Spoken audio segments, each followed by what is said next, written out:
Study 9.B section. I telling about water savings. మనం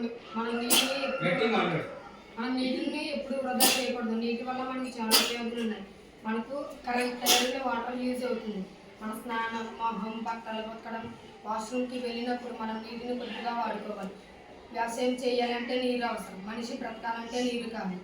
మనిషే కాదు, ఈ సృష్టిలో ఏది బ్రతకాలన్నా నీరే కావాలి. అంటే మొక్కలు, చేపలు, జంతువులు, పక్షులు, మనుషులు బ్రతకాలంటే నీరు కావాలి. మనం రోజుకి 3 లేదా 4 లీటర్ల నీరు తాగాలి.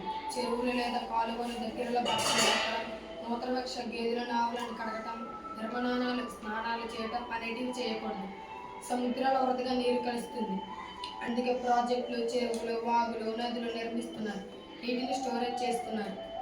అందుకే నీటిని వృధా చేయకండి. ఈ రోజున ఒక్క చుక్క నీటిని కాపాడింది రేపటి తరానికి ఉపయోగపడుతుంది. రోజుకి ప్రతి 5 లీటర్లకు వాటర్ దొరకటం లేదు. నీరంతా పొల్యూట్ అవుతుంది. తాగడానికి దొరకటం లేదు. 97.1% త్రాగునీరు లేదు. 3% మాత్రమే యూజ్ అయ్యే వాటర్ ఉంది. ఫ్లోరైడ్ బాధితాలు, కలరా, జబ్బులు, చాలా రకాల ఆరోగ్య సమస్యలు వస్తాయి. So don't waste water. You will save the water. Then it will use it to next generation.